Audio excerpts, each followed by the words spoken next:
Hello, everyone. It's Tuesday, December the 21st. I believe today is the shortest day of the season, of the year, if I'm correct. But also maybe the first day of winter is today. Is today officially the first day of winter? We're blessed with a pretty day outside, and we'll surely take that and show our appreciation. But it's a long ways from a pretty day for 69 more West Virginians that we've lost since the last time we were together. And I ask you again for your prayers, and I ask you to remember these people and honor their incredible wisdom and gift that they gave so many of us. But nevertheless, our 5,143rd death in West Virginia is an 89-year-old female from Berkeley County. Our 5,144th death, a 70-year-old female from Raleigh County. Our 5,145th death, a 47-year-old male from Hardy County. Our 5,146th death, an 83-year-old female from Monroe County. Our 5,147th death, a 59-year-old male from Putnam County. Our 5,148th death, a 72-year-old female from Brooke County. Our 5,149th death, a 52-year-old male from Berkeley County. Our 5,150th death, a 66-year-old male from Hampshire County. Our 5,151st death, a 58-year-old male from Harrison County. Our 5,152nd death, an 89-year-old male from Berkeley County. Our 5,153rd death, an 87-year-old male from Brooke County. Our 5,154th death, a 61-year-old female from Cabell County. Our 5,155th death, a 62-year-old male from Brooke County. Our 5,156th death, an 82-year-old female from Jackson County. Our 5,157th death, a 60-year-old male from Ohio County. Our 5,158th death, a 56-year-old female from Jackson County. Our 5,159th death, an 83-year-old female from Raleigh County. Our 5,160th death, a 68-year-old male from Hancock County. Our 5,161st death, an 89-year-old male from Randolph County.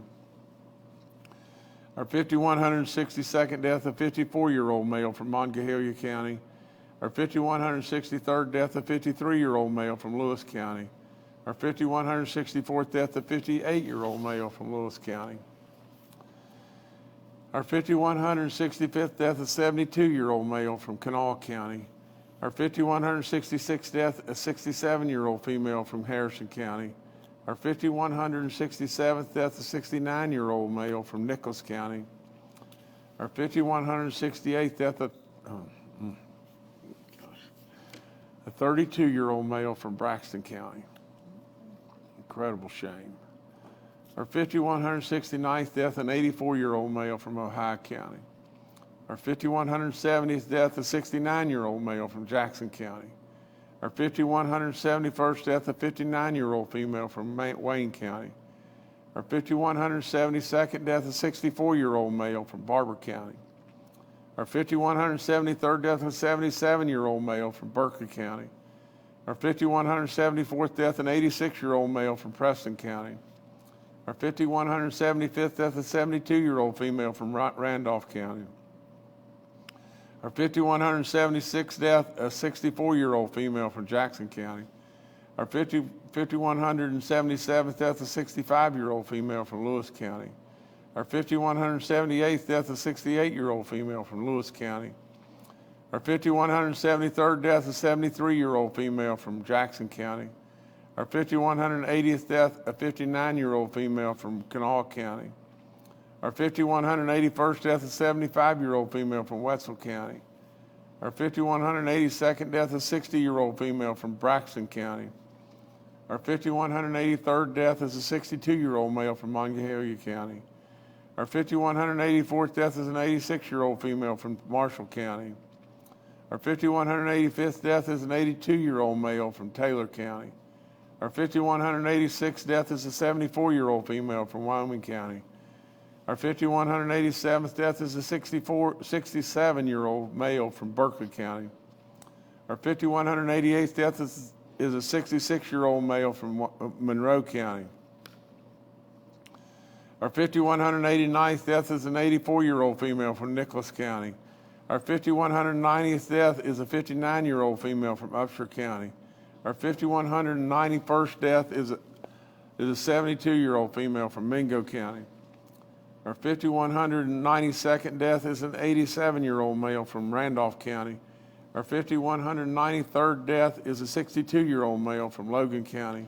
Our 5,194th death is an 81-year-old male from Gilmer County. Our 5,195th death is an 85-year-old female from Harrison County. Our 5,196th death is a 68-year-old male from Morgan County. Our 5,197th death is an 80-year-old female from Grant County. Our 5,198th death is a 63-year-old female from Fayette County. Our 5,199th death is a 64-year-old male from Preston County. The 5,200th death in West Virginia is a 53-year-old male from Wood County. The 5,201st death is a 69-year-old female from Mercer County. The 5,202nd death, an 87-year-old male from Raleigh County.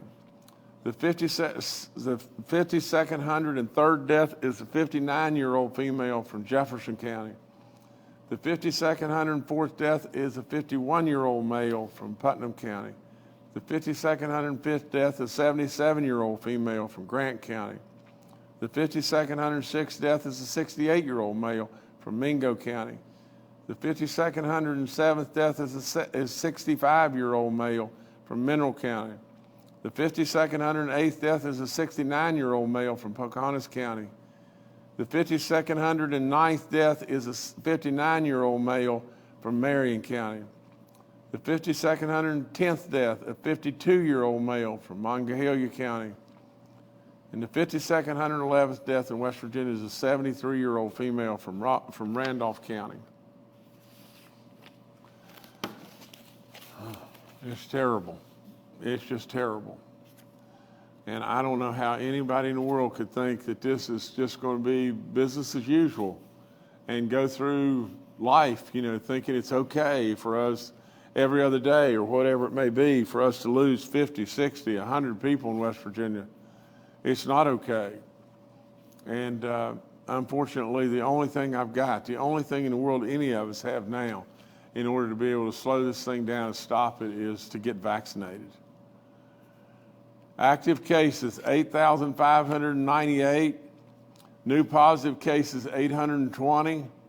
Daily positivity rate of 11.08 and 6.37 on the cumulative rate. There's a little over 302,000 people that have recovered from COVID. This Delta variant or now this Omicron, oh gosh, never mind, But there's 605 people hospitalized, 208 people in the ICU units, and 114 on ventilators. There's 6 green counties and 18 red counties. There's 24 outbreaks in our schools in 16 counties with 280 confirmed cases. We're joined today by 2 beautiful ladies and our Secretary Bill Crouch with our DHHR. These ladies that are here are Ann Erling and Dr. Cynthia Persley, and she's with the West Virginia Higher Ed Policy Commission. And we're going to make an announcement right now that is unprecedented by any standard. When it really boils down to it, we had those extra dollars on the CARES money.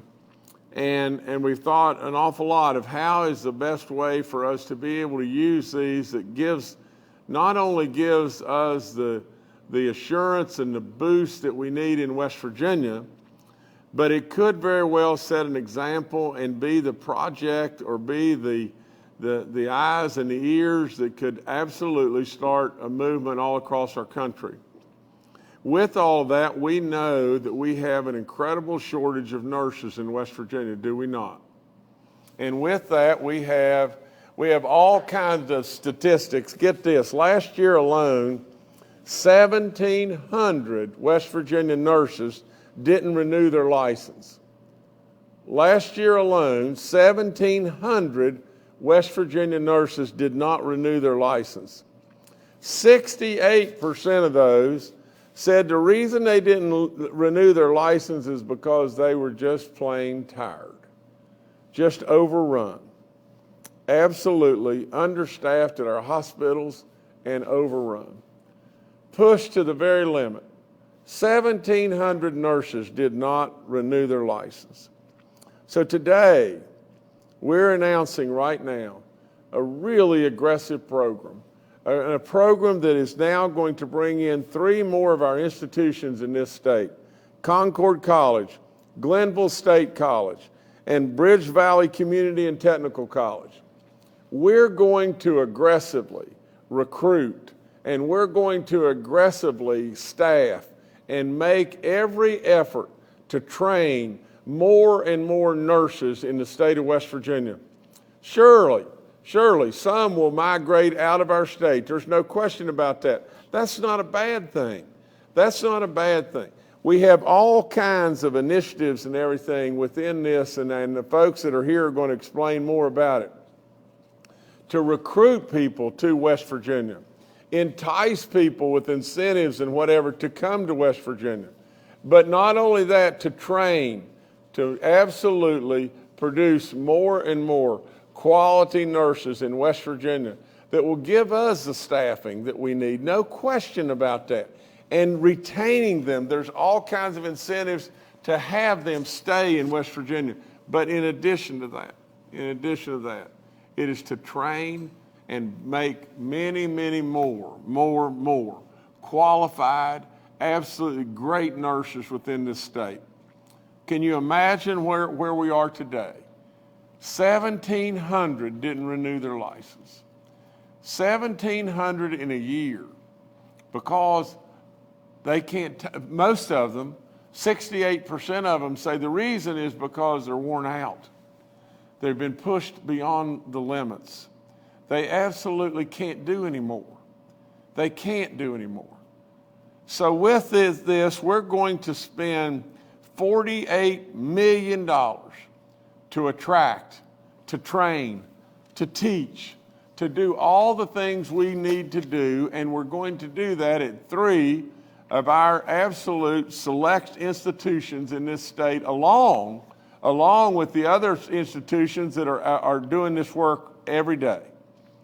We're going to, in my hope, we're going to flood West Virginia with quality, great nurses that don't get tired, that just do the great work that they do every day, that absolutely are, rejuvenated in every way by our commitment to do something with the CARES dollars that will produce a multiplier effect of those dollars within our own state.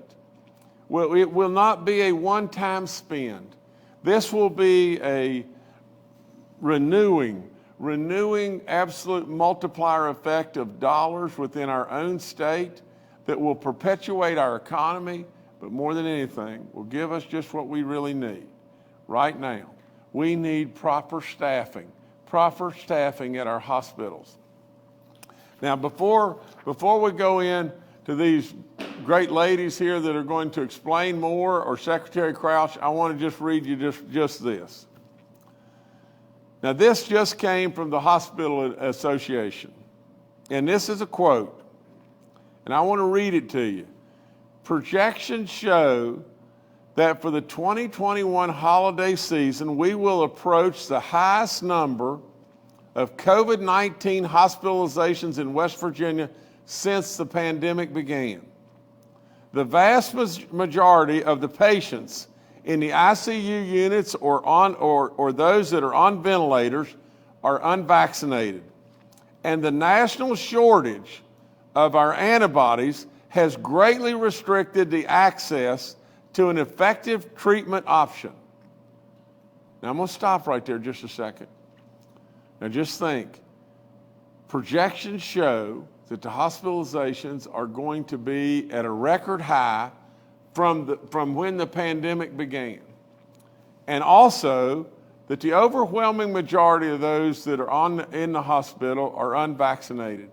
And that there's a real shortage of the antibodies that offer up a treatment option for those folks that are in the hospital today.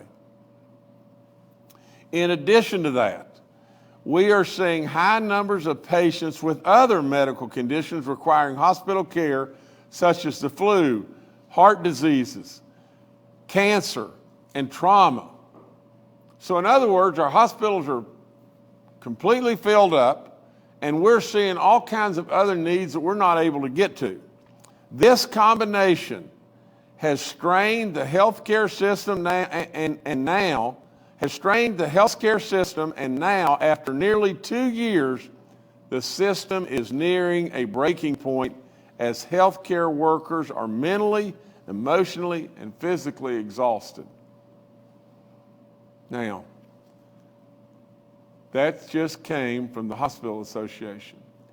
Does that not back up exactly why this announcement today of a commitment of $48 million at these 3 institutions and all the different things that we're doing for recruitment and on and on and on? Is this not testimony to exactly what we ought to be doing? And I love it that the fact that this $48 million will renew and renew and renew from an economic impact within our state. And if our state can be the leader again, and we can spend the money wisely as we have over and over. You know, along the way, there were a lot of naysayers that said, Governor, you should do this and this and this with the monies and everything. And along the way, what did we do? We minded the store exactly how the store should have been minded. And what we did in all of that was we spent the money wisely. We made the right choices. And now we have a few bucks that are left over from that. And absolutely, we want to commit that in this direction right here. To give our hospitals within this state the adequate staffing that they truly need. To absolutely make and, create an atmosphere where our nurses renew their license, happily renew their license. They don't have 68% of those that didn't renew say, just can't do it anymore. I've tried as hard as I can try. I'm pushed to beyond the limits. I can't do it anymore. Now, so with all of that, we're still not through this, are we? And we really better pay real attention to the fact that this quote right here from the Hospital Association says basically one more time, projections show that we're going to hit the highest of all time numbers in our hospitals. The vast majority of the people that are in the ICU units or in the hospitals or on ventilators are unvaccinated. We're running out of antibodies. We don't have enough to give, other treatment options that we could really be of benefit. We're seeing people come to our hospitals today for heart attacks and whatever it may be, trauma, whatever it may be, and we may not have a place for them because we're getting to the point in time of being overrun. This has strained our hospital care system now after nearly 2 years to the point that it is at a breaking point. And the healthcare workers are mentally and emotionally and physically totally exhausted. What better time could there possibly be for this announcement? So I'll turn it over from there to these great ladies, and then we're going to go to our college presidents, and it's a good day in West Virginia. Thank you, Governor. Under your leadership and direction, we have worked with our different agencies, and what we found was we had a siloed, fractured approach. Everyone had an idea of something to do, but not necessarily a comprehensive approach with everybody pulling the rope in the same direction, as you would say. And that's what this plan is doing that we have put together. We've worked with DHHR, we've worked with HEPC, we've worked with the West Virginia Hospital Association, and I think we have a good, solid plan. Our goal is to have more than 2,000 nurses produced in the state of West Virginia in the next 4 years. Cynthia, I'll turn it over to you. Thank you. Thank you, Ann, and thank you, Governor Justice. This is definitely a historic investment in nursing, in our nursing workforce for the future for West Virginia. I think it's always been true, but it's been especially visible and true over the last 2 years that nurses are the heart of our healthcare system. Their work and dedication are invaluable. And as you said, the COVID-19 pandemic also has highlighted the critical shortages of nurses that we have in both West Virginia as well as across the nation. So we have to do more to build up our workforce so that we can more strongly support the nurses we already have, who are stretched so thin, and to ensure a stronger workforce for the future.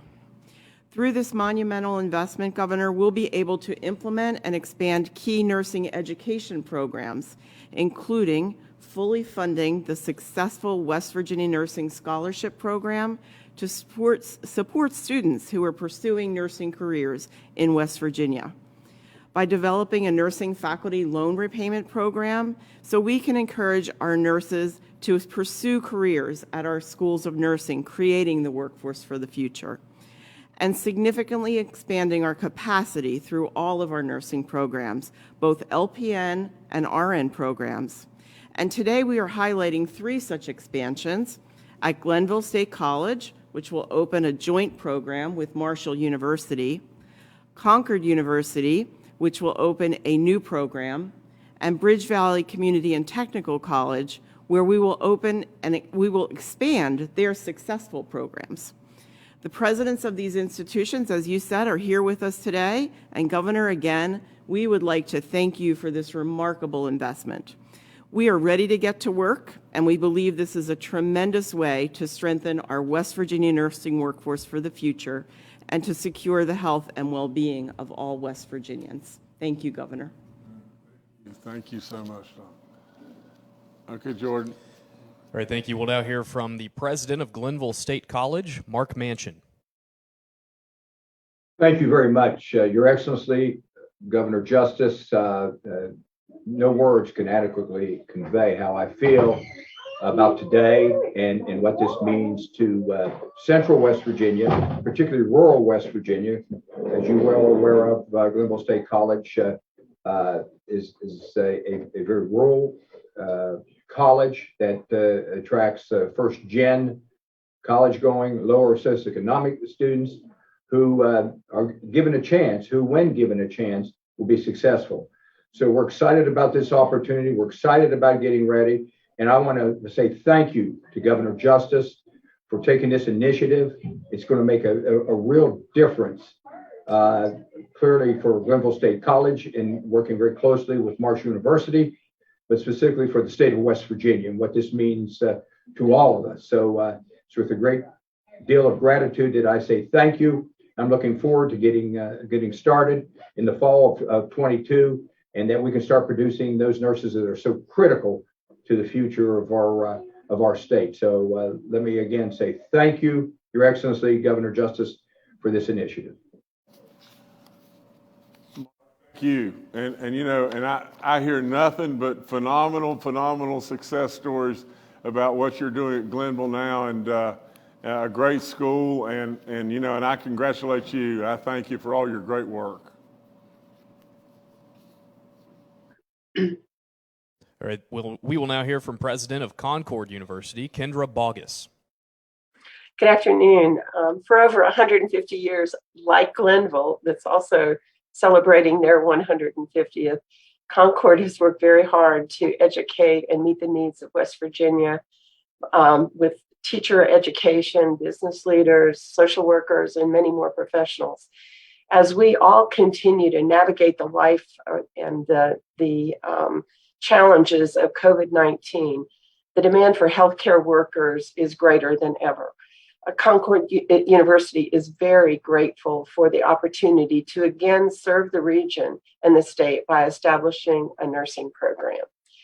We have a planning team of administrators, faculty, and staff who are working right now to map out the specifics of the nursing program. It's a new addition that I hope will lead to other allied health degrees in the future. I want to especially thank the governor, our legislators, the Higher Ed Policy Commission for the incredible work they've done. And they've helped us also along the way in beginning the development of this program.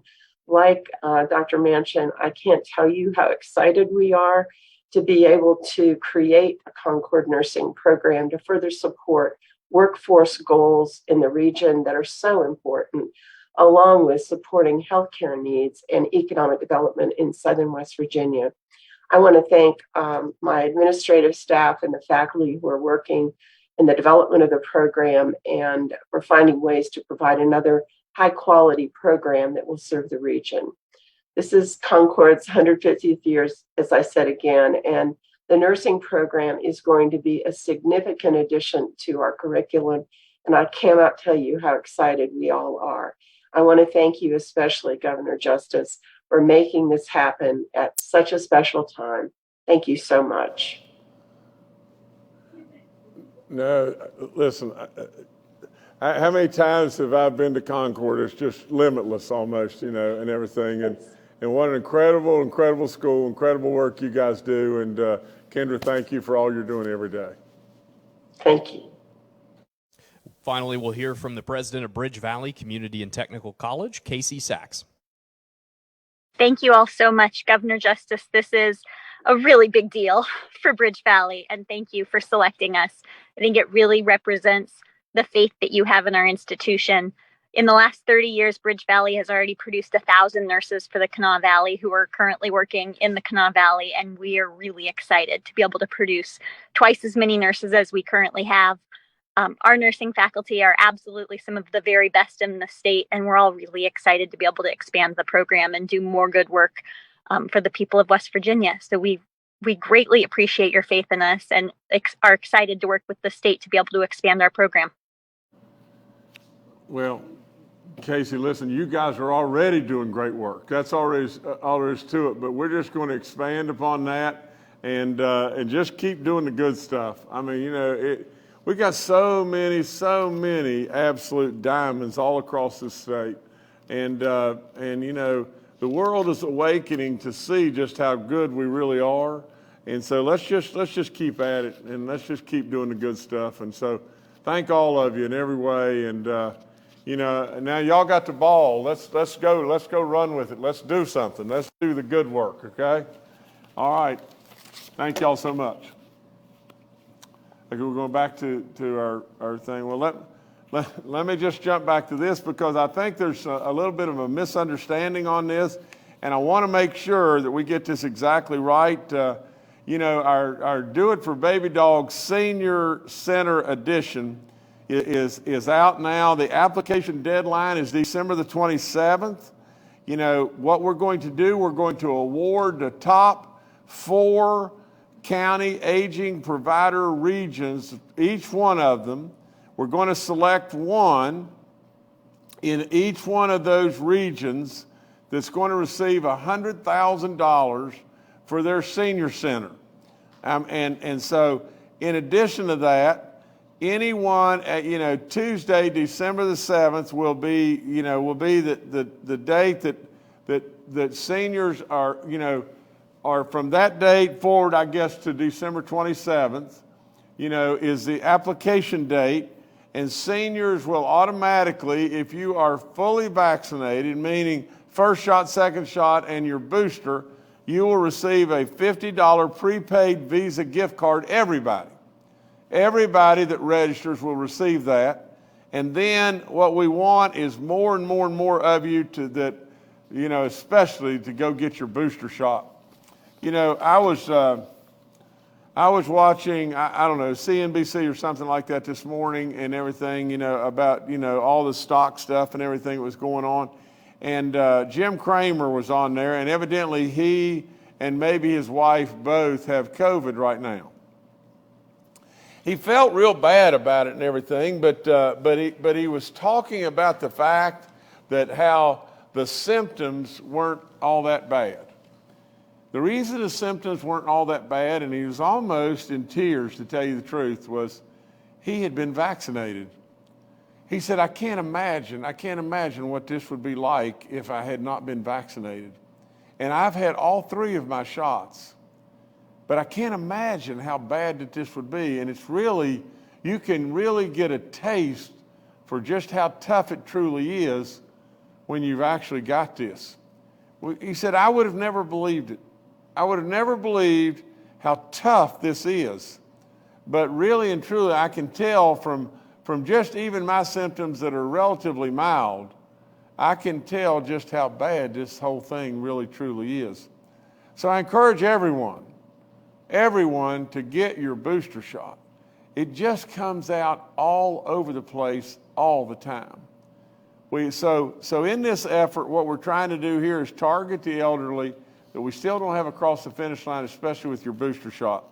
So I guess that's really all I've got on it. Is that pretty well summarize everything?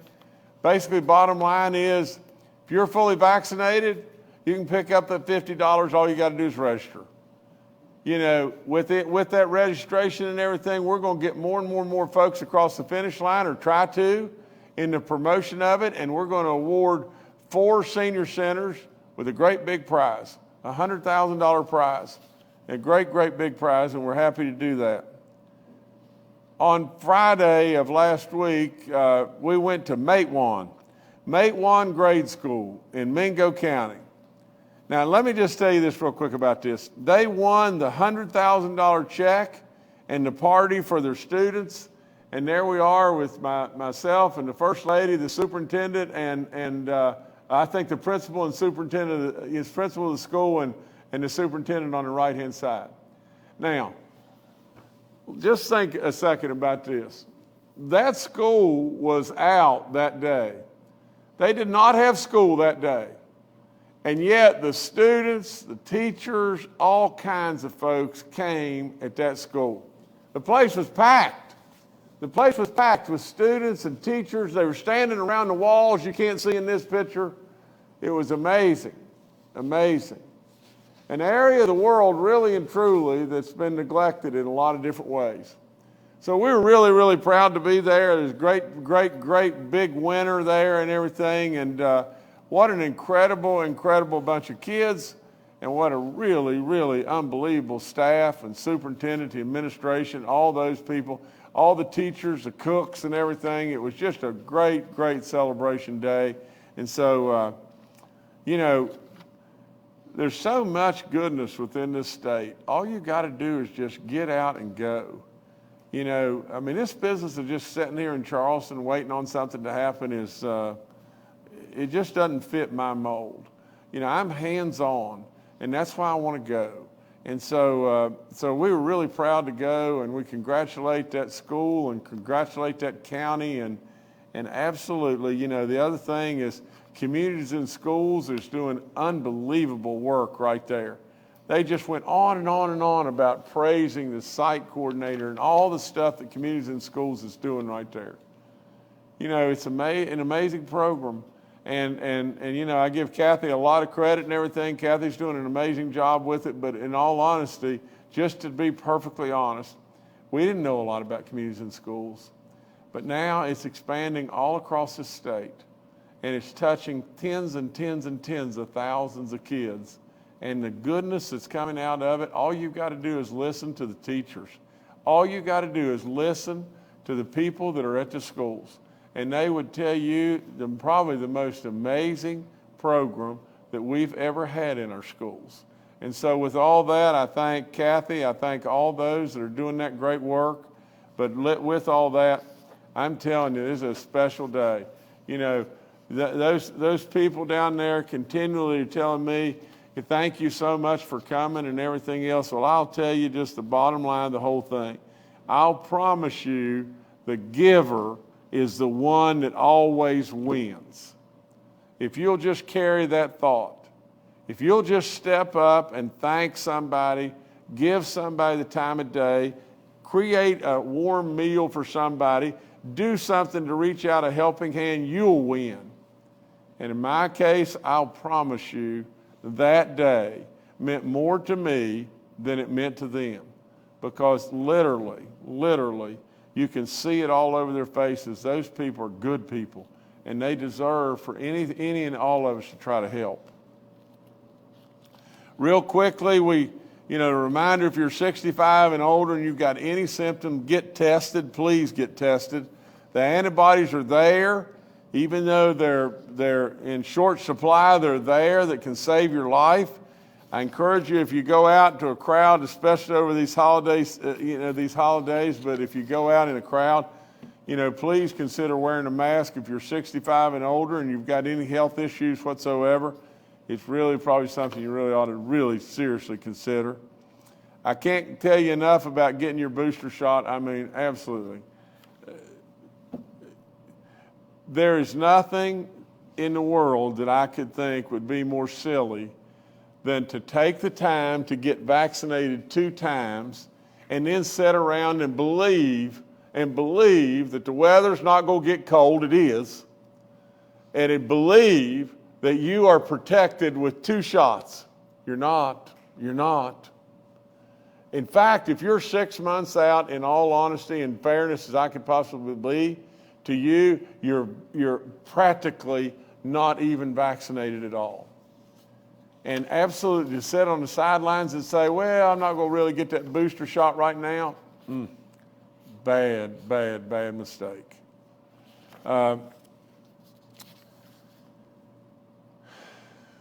We've got 64.3% of the 5 and older that have had 1 shot, 70% of the 18 and older, 81% of the 50 and older, and almost 91% of the 65 and older. You can see we're getting there, but we still got a ways to go. The vaccines are available to anybody 5 and older. I continue to ask our grandparents and parents to help me get more and more of them vaccinated.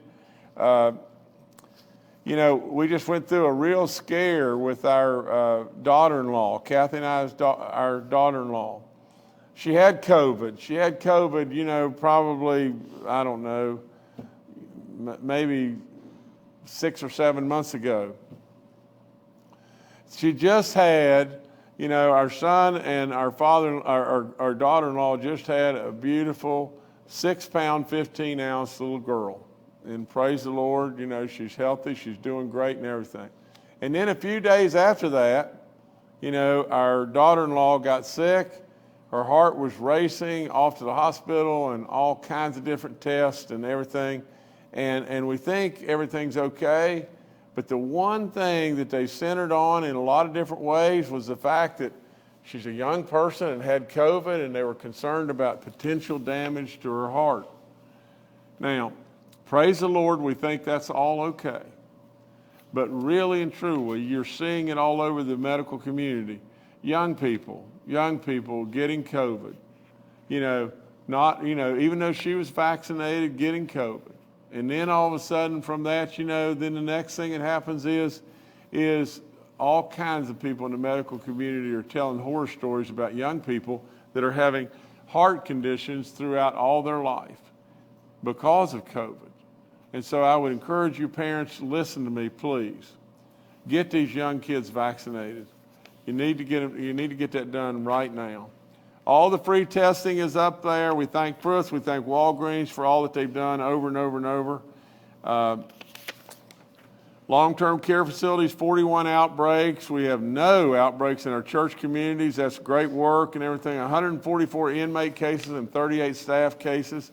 I encourage you about getting your flu shots. You can do it at the same time as the COVID shot. I encourage you, we're going to run out of this. We're going to run out of time on this renter money and landlord money. If you're a renter and you could possibly qualify for a financial hardship, we'll send you money. Landlords, the same thing. I encourage you about giving blood. I don't know that I've said that enough here recently, but really and truly, the Red Cross needs you to step up right now. Step up. I've said this over and over, and I don't know why I quit saying it, but if you have gotten COVID and survived it, you have been blessed beyond belief. You should really consider giving blood. Our TANF payments, the West Virginia Department of Health and Human Services will issue a one-time payment of $400 to the recipients of the Temporary Assistance for Needy Families program. That'll be going out, I guess the recipients of the Temporary Assistance for Needy Families program who were active in the WV Works program through the month of December 21st or 2021, are now eligible to continue participation in that program in January of 2022. Payments will occur around the 28th of this month, and DHHR is received the TANF emergency assistance funds as part of the COVID pandemic response funds, and they'll be going out the 28th of this month. There was a lady that we just lost in Beckley. I had the privilege to know this lady and know her very well. Her name is Madriff Chambers. She was 86 years old, and anybody that knew this lady, she kept doing and participating in everything coming or going until her death. I mean, she did so much, it's unbelievable. She was an African American, and just she was the first, I guess, black lady to be elected to the Beckley Common Council, and served as the Ward 5 representative for 12 years. To say that she worked tirelessly up to her death is an understatement of all time.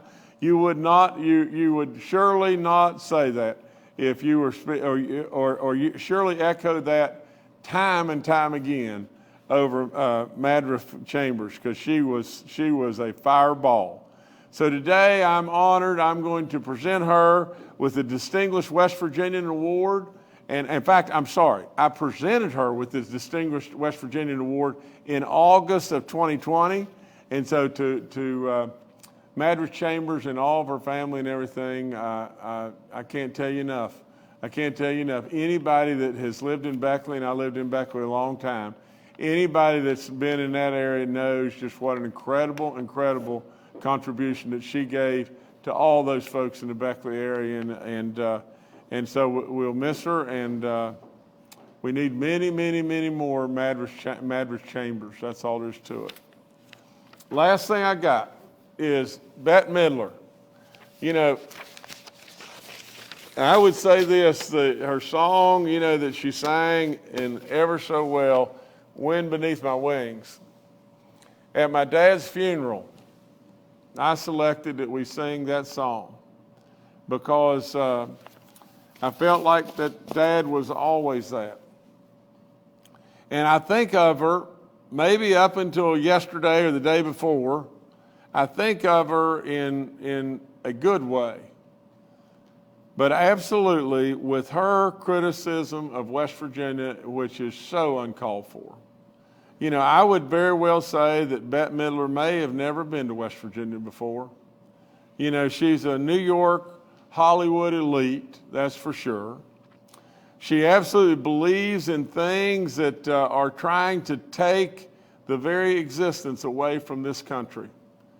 You think about the propaganda to promote socialism throughout our country. And absolutely to step back because Joe Manchin is stepping up and doing what's right. That's just all there is to it. But Joe Manchin is just really representing West Virginia, is he not? I mean, it's tough to be a senator in West Virginia today and not hear the voice of the West Virginia people. And the West Virginia people are speaking very loudly. We stand wholeheartedly by our freedoms in West Virginia, but we stand wholeheartedly by the foundations of what this country was founded upon. We don't want our very existence stripped away and become average. Americans are not average. That's all there is to it. We dug in. We had grit. We just didn't sit on the porch and wait for things to just be divvied out equally amongst all of us across this country. The people that got dirty, the people that absolutely had grit in their life and everything, the people that strive to get ahead, that's the foundation of who we are. That's the very thing that made America the greatest nation on the planet and will continue to do so. But for Bette Midler to step back and say that West Virginia, and I want to get this, is poor, illiterate, and strung out. Now really and truly, and Bet, I hope you'll hear me loud and clear, because I'm a fair and I'm an honest person. Bet, it's cruel and it's really, really unfair. We've had a struggle just like anybody's had a struggle. But just think about what we've done. In the last few years, we have now become the diamond in the rough that everybody's missed. We have the 4 most beautiful seasons on the planet. Absolutely, we have the very best people, and I would welcome you to come. I would welcome you to come and see these people. See these people that really care. People that love and appreciate others by what they do. Without any question, they're true craftsmen beyond belief. And through the last few years, all of a sudden, West Virginia has come to the forefront in item after item after item. We are producing surplus beyond surplus beyond surplus. Our pension funds are absolutely not underfunded. They're absolutely overfunded. Without any question whatsoever, in the best state of being that the state could possibly be, West Virginia, of all places, a state that is located within an area of this nation with an older population that has many, many chronic illnesses. A state that has gone through this pandemic and led the way in a lot of different things. But to say illiterate and poor and strung out is cruel and it's unnecessary.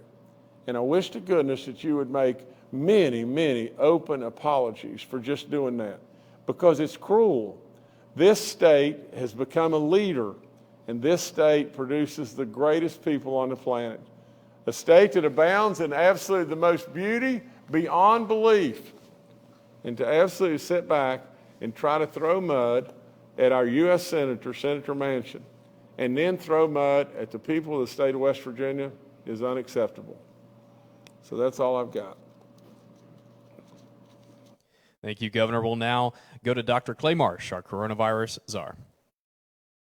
Well, good afternoon. And the governor has given us a tremendous amount to think about and to be thankful for the holiday season. I'm going to use my remarks here to try to help people understand where we are right now with the Omicron variant, both in West Virginia, in our country, and our world. So we have seen the Omicron variant of COVID-19 become the most infectious respiratory virus on this planet. And Tom Frieden, former director of CDC, says that this virus now, the Omicron variant, is acting like the measles virus does in a completely non-immune crowd.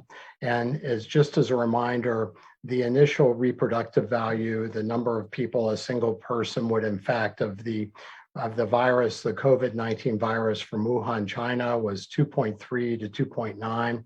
The reproductive value of influenza is about 1.3 to 1.6. The United Kingdom variant, the Alpha variant, had a reproductive value of about 4 to 5, and that was the one that caused us to have the highest hospital spike in patients in the hospital in late 2020, early 2021. That peaked around 812 at that time. And it took about 3 months or so for the Delta variant, which is the variant from India, to take over from the United Kingdom variant in the United States.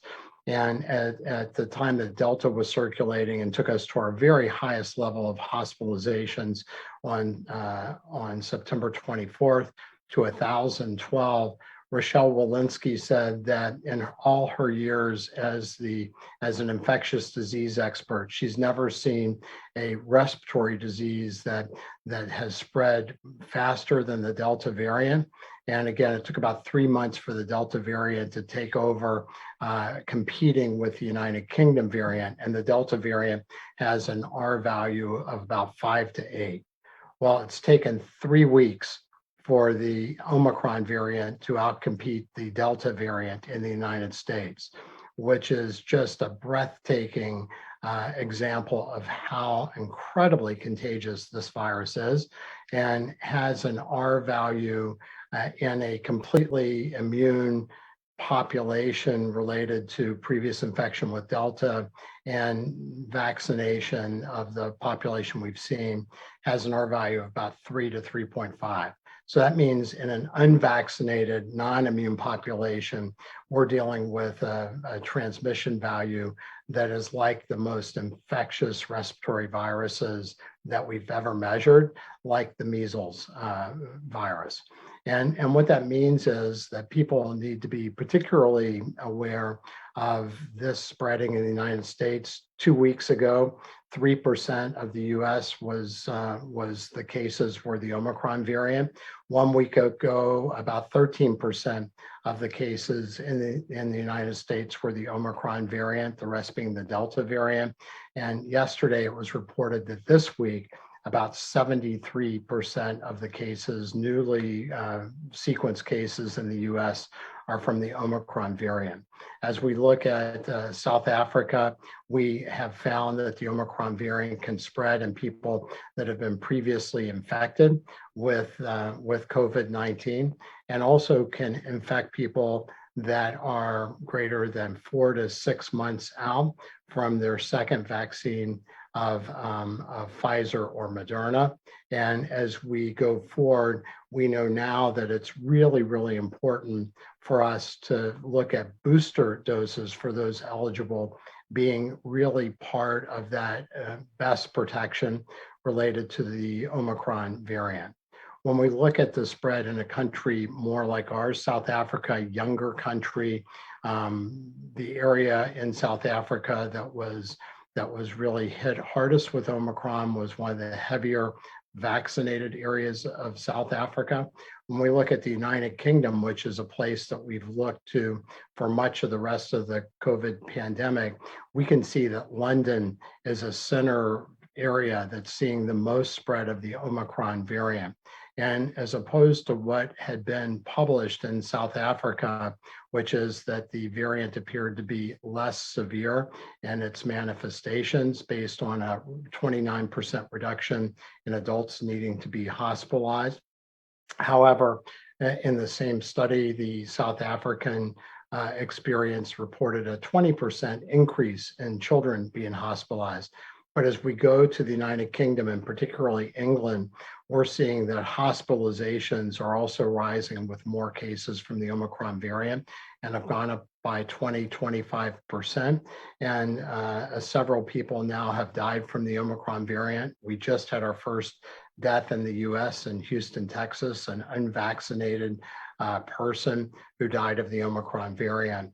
And in research from the government of England, they are saying that they have no evidence to date that the Omicron variant is less severe. In fact, it looks like it's just as severe based on symptoms and hospitalizations as Delta. And they are warning that people really need to take this variant even more seriously. As the governor said, our hospitals are full. He read a note from our hospital association. We see around the country a 20% increase in hospitalizations over the last couple of weeks and up to a 50% increase in hospitalizations over the last month. West Virginia hospitals are already fuller.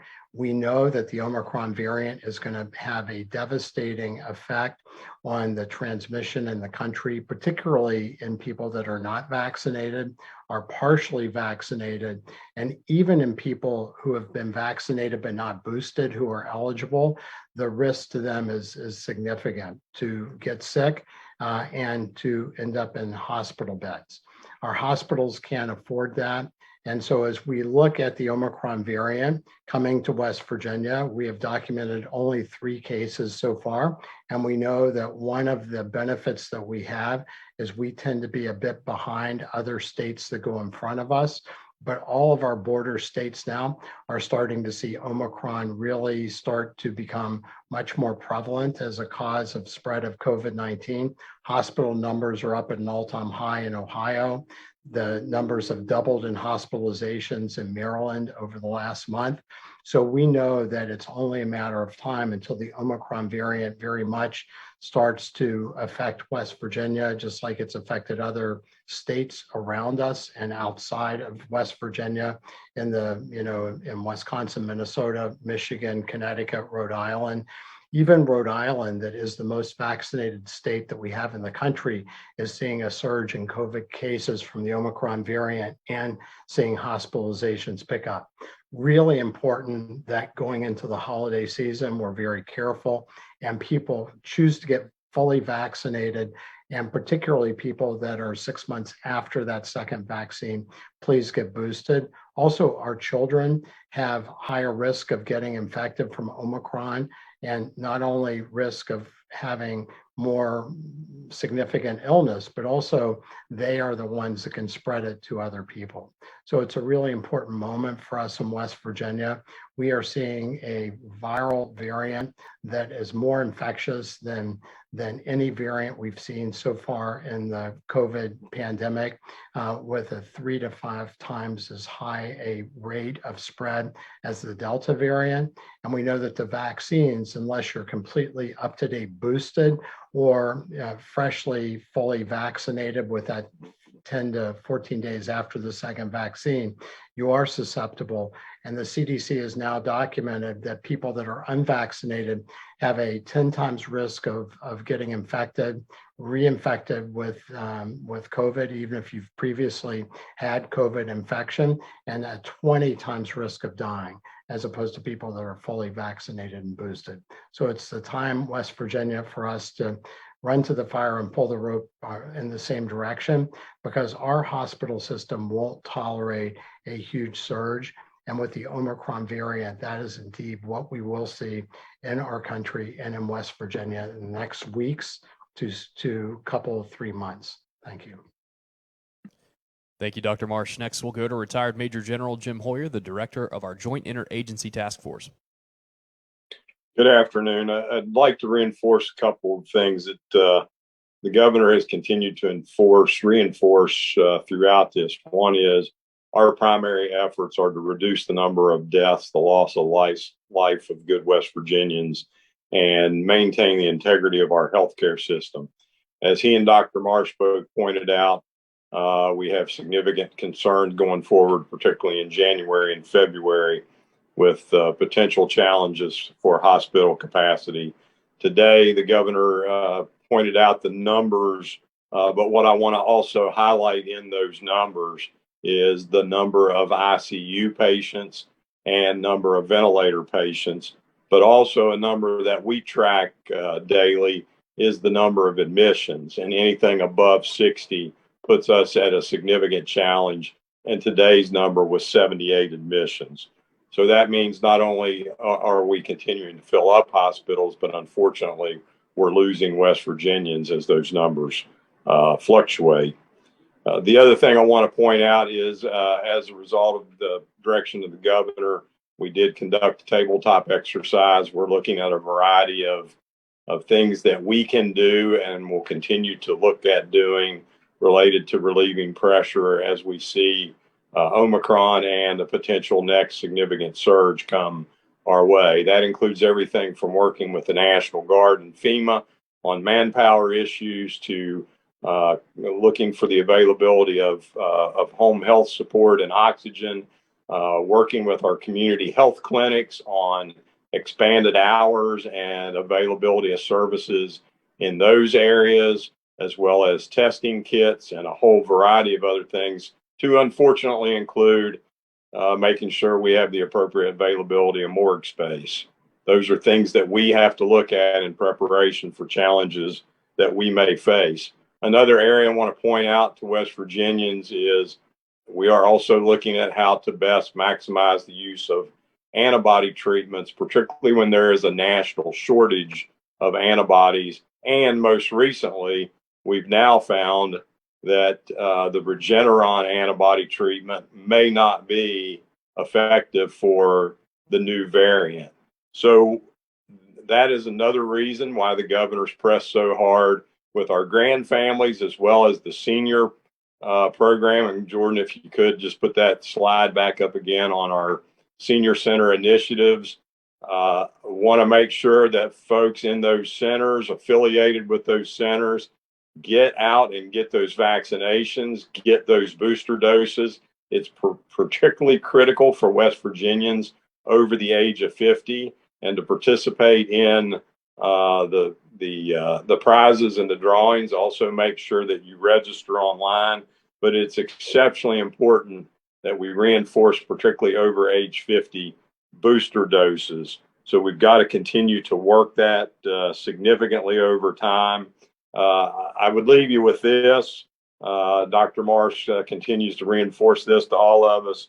The best and most available treatment that we have is to get fully vaccinated, to include the booster dose, particularly with the variant we have coming. Thank you.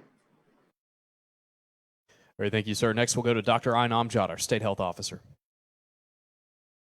Good afternoon.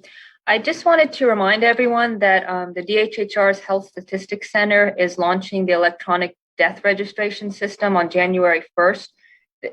This was developed with funeral homes, medical certifiers, hospitals to help speed up the process of death certificates. We do want to reiterate, though, that we have a 60-day grace period where if people have not registered for it yet, that they are able to still submit paper death certificates. The purpose of this is to speed up the process of receiving death certificates. However, there could still be some delay in reporting, but having electronic records will definitely speed up the process. Some people might see it as referred to DAVE, which stands for Database Application for Vital Events. But if there's any more information needed, we're happy to push that out. But it's supposed to launch on January 1st, but you can still use paper ones as well. Thanks, Ford. Thank you, Dr. Amjad. Secretary Crouch is also joining us today and is available for questions. We'll now go to questions from members of the media. The first today from Aaron Noon with Nexstar Media. Hello, everyone. I am in for Mark Curtis today. He's off all week, so that's why you see me. But my question was actually for the governor. I was wondering if you were going to weigh in on the opposition of Senator Manchin and the Build Back Better plan. Some people are saying it would cause inflation, but on the other hand, it would really benefit West Virginians. So I was wondering what your stance is on kind of the whole thing. Thanks. Well, Aaron, thanks a bunch. And I've already said this one time, but and I didn't really say this in direct response to like your question, but just think about just this. First of all, I think Senator Manchin's decision is the right decision. But I also think this. I think that West Virginia is doing well, and we're going to continue to try to turn every rock and help more and more and more of our people. Inflation is a really, really significant thing that we should really be concerned about. Just think, when we go to the gas pumps, or we go, with our heating oil in the winter coming up, or we go to the grocery stores and everything, if you just look around, you can see really very, very easily that things are really significantly higher. Well, that cuts right into the pocketbooks of all of us. But the thing that I say more than anything is just this. I think we have, with the Build Back Better plan, I can't imagine that we call it that, but with that plan, really and truly, it's just a movement. It's a movement across all of us and everything to basically turn us into a socialized society. With all of that, really and truly, it just flies right in the face of West Virginians. Senator Manchin really and truly listens to West Virginians, and he's got to. He's got to in his position. We cannot have a senator, a U.S. representative that we have in our senators. We cannot have them be non-representative of West Virginians.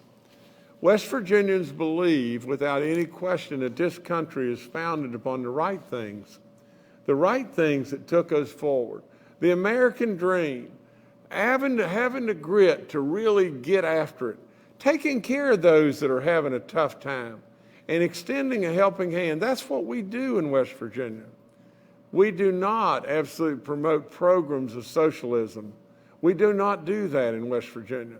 And we cannot be heard in that voice. And so I really believe that Senator Manchin is listening to all West Virginians. Absolutely, we want to continue to perpetuate West Virginia. West Virginia is on a great path. We have absolutely set it on that path. And without any question, West Virginia is going to continue on this path. So from the standpoint of my watch, I want nothing but goodness and goodness and goodness for West Virginia. You know, if they could have come up with a program that absolutely made real sense without just throwing money beyond money and creating more and more of an inflation problem across this great land and especially in even West Virginia, you know, then we may have absolutely been, all of us, we may have had the opportunity to be behind it. But they didn't do that, did they? They came with a program really and true that was inflated beyond belief. It was a giveaway program. It was a program that hurt West Virginia in so many different ways it was unbelievable. But more than anything, it creates runaway inflation and absolutely, basically creates a bill that is so unnecessary for all of us, it's unbelievable. The generations to come would have paid and paid and paid and paid if, in fact, they would have been Americans. You know, absolutely, I challenge you with just this over and over. If you don't think our democracy is fragile, you're absolutely kidding yourself. We have made this country what it is today by our beliefs, and absolutely to deviate away from our beliefs and go into these silly no man land stuff that is absolutely perpetuated by the Biden administration is going to absolutely lead to our decline in many ways. So no, I commend our senator for standing up, but I think he's standing up because he knows that that's what the West Virginians that put him in office believe. That's what we do believe, and so that's my thought anyway. All right, thank you, Aaron. Next, we'll go to Bob Aaron with WCHS and Fox 11.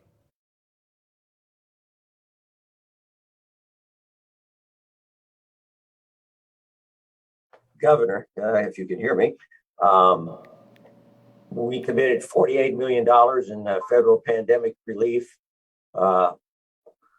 towards the training of nurses over a 4-year period that you announced earlier. There's still quite a bit of those CARES dollars left, and a deadline is approaching. How do you plan to spend that money, and can you give us some idea of what exactly remains? Bob, all the particulars, I mean, it just takes too long to go through all the stuff right now. All the particulars will be coming out later and everything on the program and everything. I think you'll be really excited about what you see.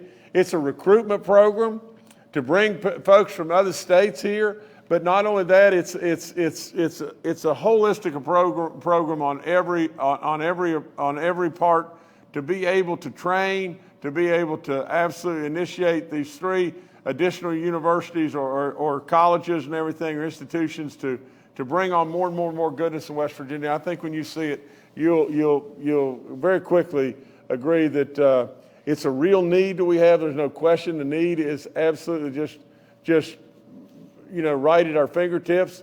These dollars that we've prudently managed would have reverted back to the federal government, and God forbid, and so with all that, we're using these Fed dollars to perpetuate our state and to make a safer and better state for all of our people, from the standpoint of being able to go to our hospitals, being treated properly and everything, and have our hospitals adequately staffed, and like I said, the multiplier effect of the dollars is real.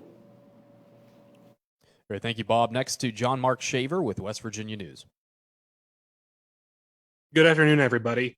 I want to talk a little bit about the Omicron variant. Maybe this is a question for Dr. Marsh. Over the past 2 years, I think people have ingrained assumptions about the virus in their heads, and I think Omicron changes that.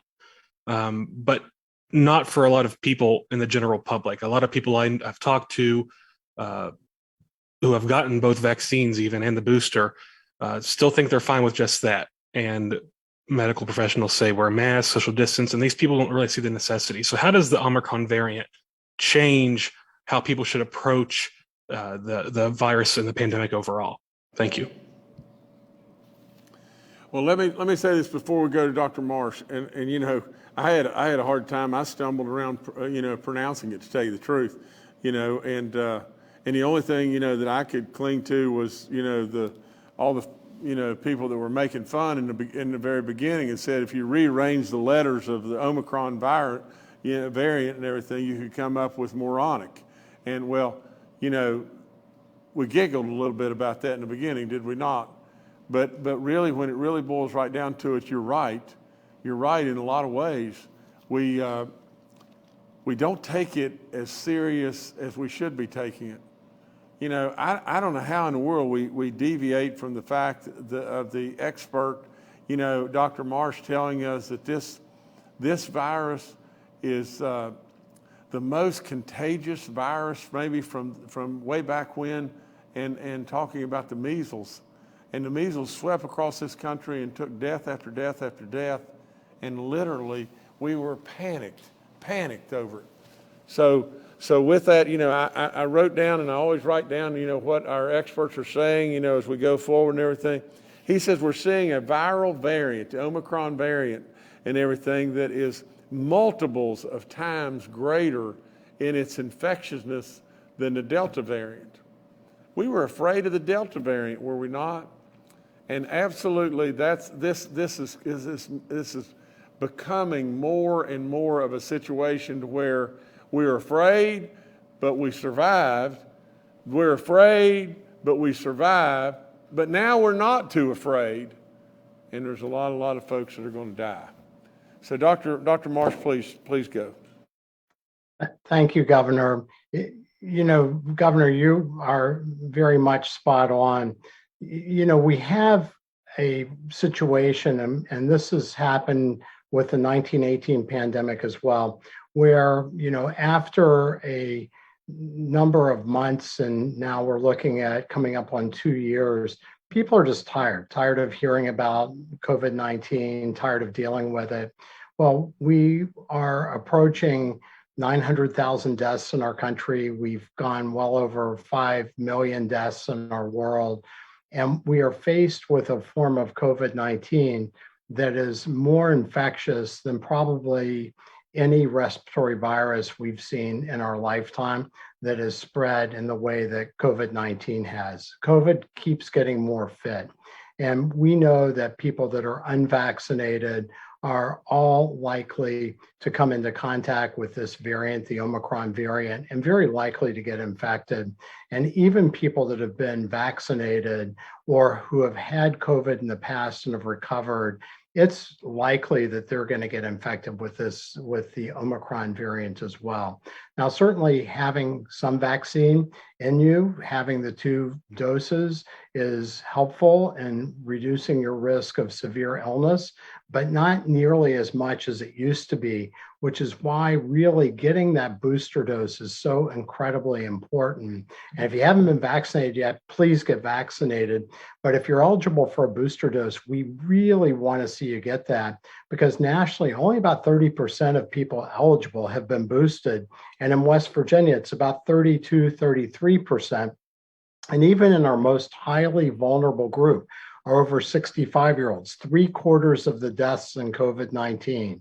We know that only about 50% of West Virginians in that age group that are eligible have been boosted. So it's really an opportunity for us to save lives and maintain hospital capacity, because right now our hospitals are full. And the governor read that very heart-wrenching note from the Hospital Association and all the leaders of West Virginia's hospitals that see the same thing we do, that as Delta variant becomes more infectious in people that are, 6 months after their vaccines and haven't been vaccinated, which is what we've seen in other parts of the country and are likely to see in West Virginia, that gets followed up by the surge in Omicron cases, which we have not seen nearly the amount that places like New York and Connecticut, New Jersey, and many other states are seeing, but we will see it too. That 1-2 punch is going to be really, really dangerous for our hospital systems. And so right now is the time we really need to protect ourselves and each other. And that really provides us the best opportunity, as the governor said, to get through this phase of the pandemic. But we're dealing with a respiratory infection, the Omicron variant, of the likes that we have actually never seen in our lifetime. And it is going to be stunning how fast this thing spreads and how many people will get sick with this variant in West Virginia as well as in the country. I am very, very worried for the upcoming month to 2 or 2.5 months. Thank you, John. Mark. Next to Mark Cram with WDVM. Well, good afternoon to everyone. Good to see you. Now that we're hearing more about Omicron being here, looking at a test result, is there a way that an individual can tell if they've caught the Delta or the Omicron? I think typically what I've heard and seen is that the test results generally say positive or negative and don't really show the individual which variant it is. Is there a way to tell what you've contracted, and would that be helpful to the patients? Thank you so much. Mark, thanks a bunch. Dr. Amjad, can you do this one, please? Yes, Governor. Mark, unfortunately, we don't have anything that will tell us right away if it's a Delta or Omicron. If you get a PCR test, it'll get sent out and it gets sequenced, and sometimes it takes up to 7 to 10 days, unfortunately. So we don't have anything that will mark it the way you were asking, unfortunately, but that would be very helpful. So we do just want people to self-isolate if they're pending tests or around people, and definitely quarantine if you're positive, because if it does come out later that you had one of those variants, of course, that's very important for us to know and make sure everyone has been contacted. But that's all. Thanks. All right, thank you, Mark. Next to June Leffler with West Virginia Public Broadcasting. Good afternoon, Governor and panel. So we know that 3/4 of new COVID cases in the U.S. are the Omicron variant. I don't see Omicron data on our dashboard right now. I was wondering if we could get a sense of how many cases have been detected, or how prevalent we think this Omicron variant is in the state. June, I think I can answer it, and Dr. Marsh, you tell me if I'm wrong. I think we've got 3 cases in the state right now. You know, maybe that's why we're not showing it on our dashboard right yet and everything, but it is exploding in all of our neighboring states, and everybody's watching. Everybody's really on top of it and everything. But Dr. Marsh, maybe you could, if there's anything else I missed. You're exactly right, Governor. But just like we talked about with the Delta variant, and we talked about with the initial COVID that we were worried about, we know that Omicron is growing in West Virginia, just like it is everywhere else. Omicron does not respect any state boundaries or borders, or even national boundaries or borders. So it's only a matter of time until Omicron will overtake Delta in West Virginia as well. We always have had the luxury of seeing other states before us. And right now, there'd be no reason to put up the positive results from Omicron because we have so few that we've detected. But we know in the next weeks to months, the Omicron variant will grow very rapidly in West Virginia. Francis Collins, who leads the National Institutes of Health, believes that we will shatter all weekly records of new cases in the upcoming month to 2 months. And previously, our highest average has been around 250 to 300,000 cases, which was in early 2021. He's projecting we will see 500,000 to 1 million average cases a day when Omicron peaks in the country. But we know it's coming. We know it's growing in West Virginia, and we will start to see almost certainly the replacement of the Delta variant, as we've done over the last 3 weeks in the country in West Virginia, and then posting that will be helpful. All right, thank you, June. Next to Curtis Johnson with WSAZ. Hey, thank you, Governor, for taking my question. Really interested about the announcement you made earlier with the nursing shortages and things. I heard one of the presenters say that there's 2,000 nurses in 4 years. I heard another say the program will start in the fall of 2022. Given the urgency of the Hospital Association statement and the stats you presented, how can the state bring immediate help to the understaffing and replace those 1,700 nurses that left the profession? When will we realize the impact of today's announcement? I think we've got two super experts with us right here, and this gives them the opportunity to answer. So, Doc, maybe if you'd answer this, please. Sure. Thank you. And thank you, Curtis, for the question. The impact, you're right, of this program will be over the next 4 years as we increase enrollment in our current schools of nursing. But we will be increasing that enrollment in both LPN programs, which are year-long programs, associate degree RN programs, which are 2-year-long programs, and bachelor's programs, which are 4-year-long programs. So that 2,000 will culminate over that course of 4 years. And that will be 2,000 nurses over and above the number of nurses that we are currently graduating in West Virginia. In terms of immediate relief, we are certainly working with our partners at the West Virginia Hospital Association, the West Virginia National Guard, to try and look at creative ways to bring that relief through education, which of course is our role. But the West Virginia National Guard and the Hospital Association are also working very closely to try and bring some of that additional relief through additional personnel. All right, thank you, Curtis. Governor, I'll turn it back to you. Well, I'd like to go back to Doc just to say, from the standpoint of our recruitment, aspect of this and everything. Would you like to maybe elaborate just a second on that? Maybe to the last viewer or last question, maybe. Sure. So part of this is going to be recruitment of nurses from other parts of the country, which of course is no small challenge given that this is a national shortage. But we do have some successful recruitment programs in West Virginia that we would like to see expanded so that we can bring nurses to enjoy the lifestyle of West Virginia, to enjoy what West Virginia has to offer. And we may be able to tempt some of those nurses to come and work in West Virginia as opposed to other places. So that recruitment into the state will be an important part of the solution as well. Thank you so much.